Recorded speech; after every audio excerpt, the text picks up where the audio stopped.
Welcome guys, new LEGO Lord of the Rings video. Today we're going to be taking a look if LEGO should bring back affordable sets like on screen, or whether they should stick to brickheads with no minifigures and hugely costly sets like Barrow-Dhur and Rivendell. Before we get into that, please like and subscribe. Now let's get into the video.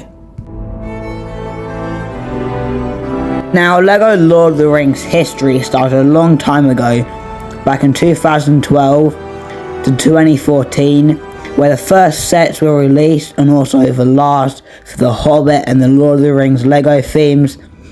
These sets included minifigures, but were mostly affordable, with the biggest of them being Orthanc and Helm's Deep, but most of them were under £100 and in a way unaffordable. But that theme got cancelled 10 years ago now, and ever since then we've had 4 brickhead packs, Barrow-Dhur and Rivendell. The brickheads have no figures, which is an issue for a lot of people, and they're $20.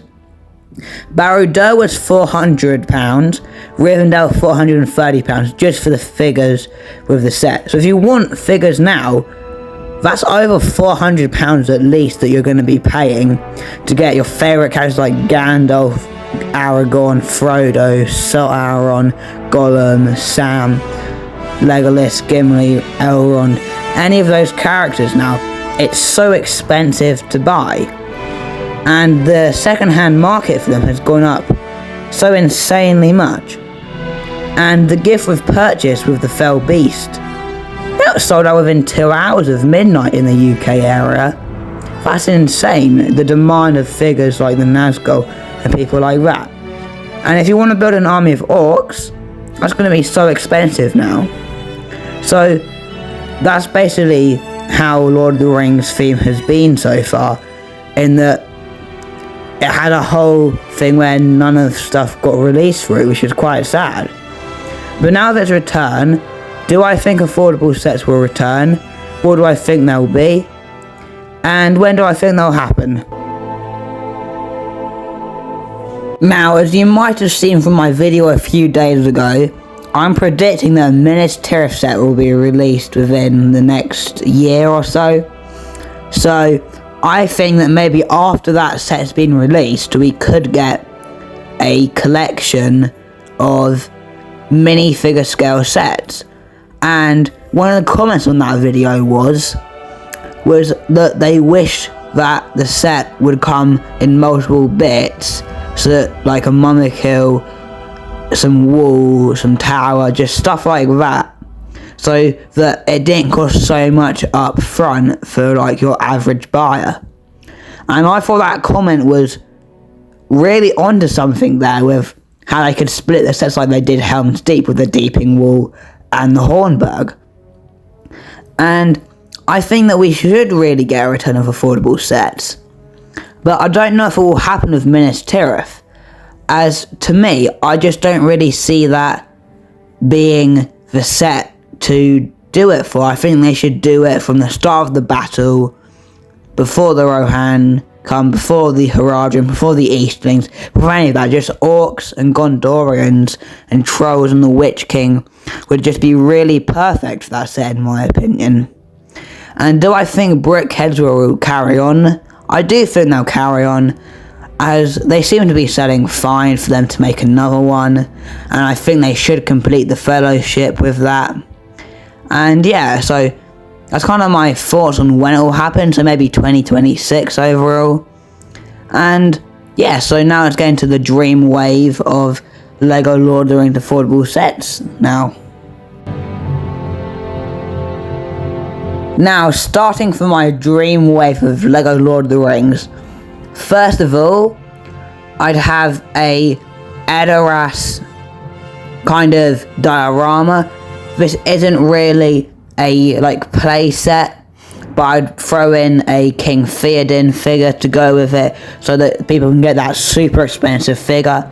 I mean, it's like £70 at this point on the second-hand market on eBay and Bricklink, and to me that is just insane. And then for what I'd also do is I do an Osgiliath playset. This will be discussed more in a future video I've got the thumbnail for and I'm currently making. But I do include like Faramir, Rangers, Gothmog, Orcs, maybe a Fell Beast. I would also add in a sort of Ent set where you get like an Ent and Merry and Pippin, such as Treebeard, and maybe a bit of Isengard wool would be really, really cool. For the Rohan, I would add a Warg attack set. That would be like 2 horses, 2 riders, Aragorn, Theoden. Then I'd had like 2 wargs, as I said, and 2 orcs to kind of fight against them. It's like a cool battle pack build, and I think that would be really awesome. I'd add an orc battle pack, a Gondorian battle pack, an Uruk battle pack, and also I'd add a Elven battle pack for the Helm's Deep army, because I think that Lord of the Rings has seriously lacked in that sort of thing, purely because the set's been cancelled, waves have been gone. We've never had a huge wave of it since forever, basically. I'd also add a new Moria set to the wave, maybe the bridge with the Balrog. Some new pieces could be used there to make it extra cool. I'd definitely add a set where you get like a troll, something, a Mumakil or Weathertop remake. So overall, it'd be like a 10 set wave, would be amazing for affordability stuff. I'd try to keep it all below £200, and £200, that's not even affordable. But at least it's got figures and it's not £400, and it's got kind of more in that range of fixing the current like affordability problem that LEGO Lord of the Rings has.